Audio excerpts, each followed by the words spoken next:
Alright, so I think we got two more reactions to go, and then that is it. So this time, we're reacting to how you keep yourself suffering by Psych to Go. And of course, I ask myself as well because even though that I always keep myself suffering every single time because I know I'm still trying to figure it out for myself of how that I'm still not okay, how that I'm trying so hard to be happiness and all the other stuff, and then letting myself like you know I don't know like it's so very hard to trying to not get stuck in this same situation ever again. Like if I keep on keep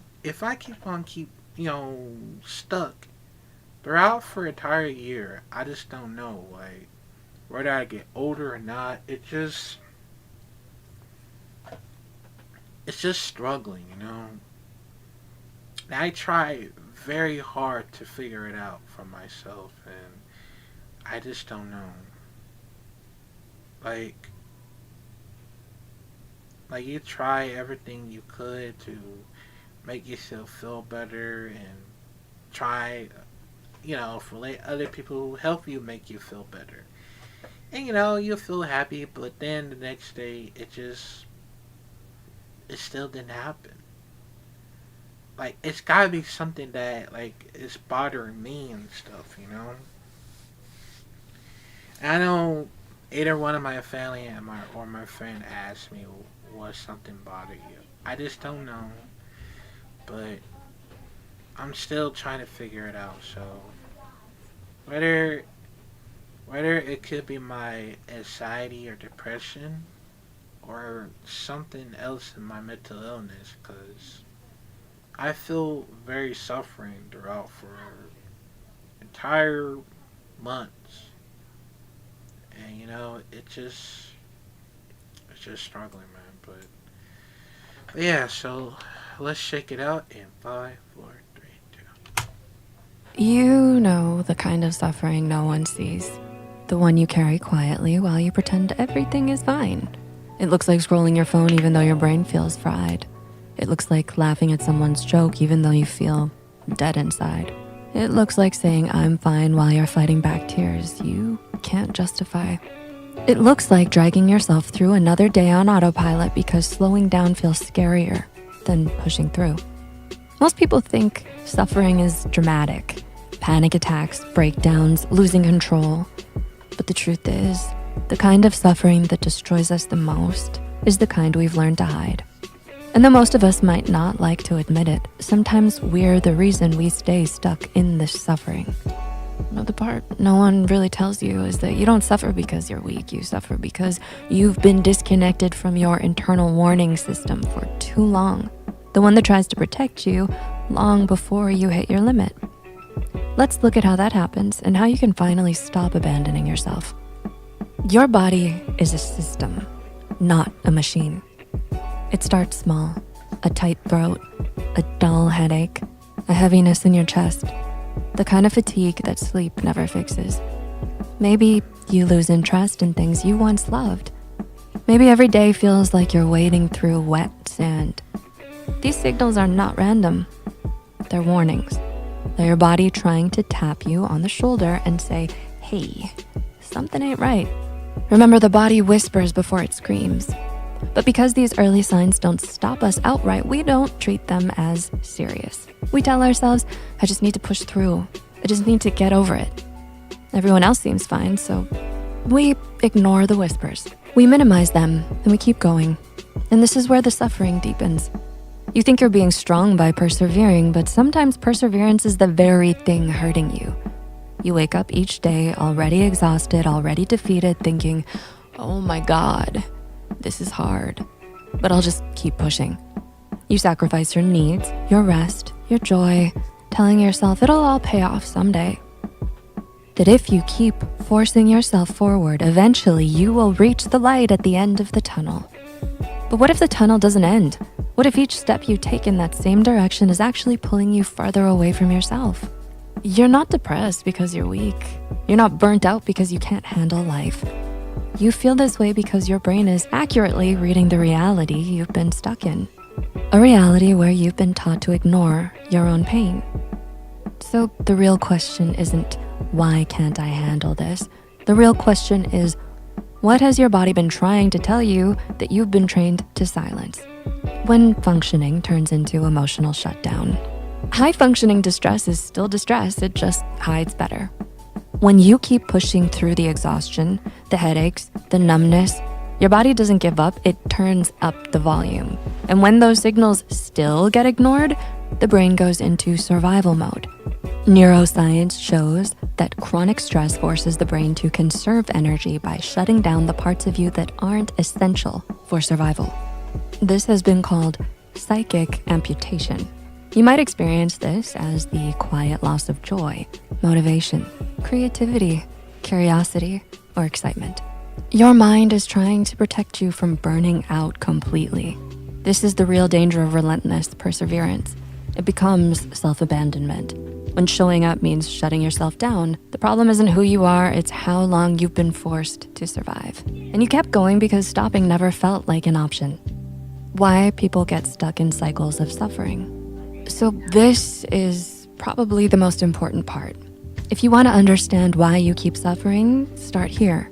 Let's explore some of the most common psychological traps and how you keep yourself suffering. 1. Avoidance. You stay busy because slowing down means facing feelings you're afraid might break you. 2. Rumination. You replay worst-case scenarios in your mind while doing nothing to soothe yourself emotionally. Mental exhaustion without relief. 3. Identity roles. You've always been the strong one, the reliable one, the one who holds everyone together. So you don't know how to let yourself fall apart. Admitting you're overwhelmed feels like a betrayal of who you are and how people see you. 4. Fear of failure. You believe that if you rest, everything will collapse. So you sacrifice yourself to keep it all afloat. 5. Fear of disappointing others. Letting people down feels worse than letting yourself down. So you push harder than you can handle. 6. Survival conditioning. If you grew up in chaos, stress feels familiar, rest feels unsafe, peace feels suspicious. You don't know who you are without something to fight. Whichever you relate to, or maybe you relate to all of them, keep in mind your suffering is a survival response. It's not a personal failure. So what now? How do I stop my own suffering? People think healing requires huge dramatic changes, quitting your job, cutting everyone off, moving cities, starting a new life. But you don't need a life overhaul. What you need is reconnection with your body, your needs, and your internal signals. Small shifts done consistently restore your sense of self faster than any life overhaul ever could. And you can't run away from yourself. Here are some practical steps to help you. 1, check in with yourself at the start of the day. Ask yourself, how do I feel right now?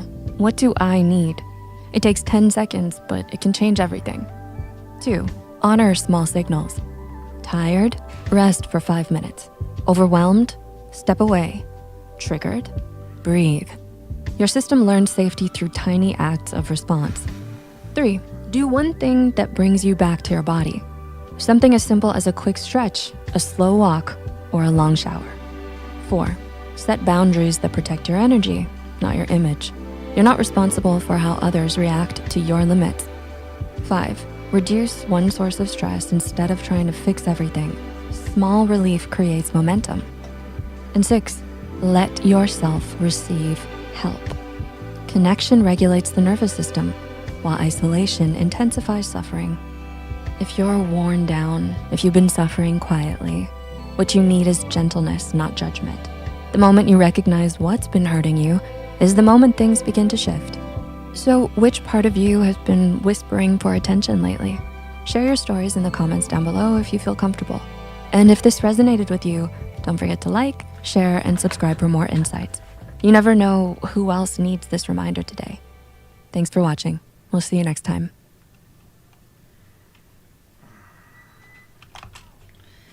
Yeah. Sorry. I feel like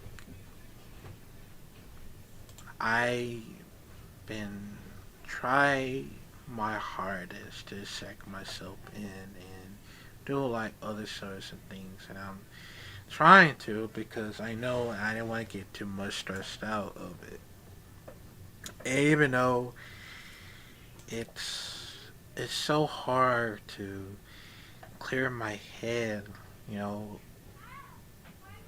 then overthinking too much, and I don't know. It just feel like I get a lot of things that I've been like just struggling more to it, and and I try really hardest to like figure it out on myself. How am I supposed to do it? How am I supposed to do this or that? How am I supposed to like ask anybody without me yelling or getting ignored or anything? I don't know. Like it just I don't know. It's just really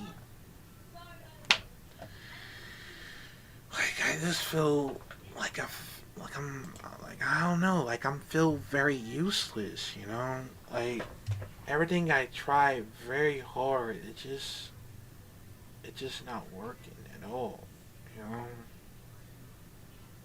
Like mostly that you try to figure it out, I don't know. It just happens a lot, so yeah.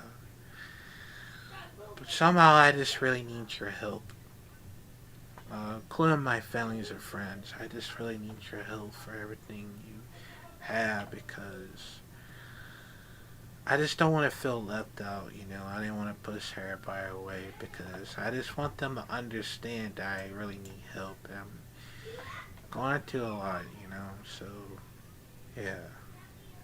But let me know, comment down below if this ever happens to you because I know there's a lot of things that's really, yeah. But, but yeah, man, let me know, comment down below what you think about it, and I'll see you next rest video.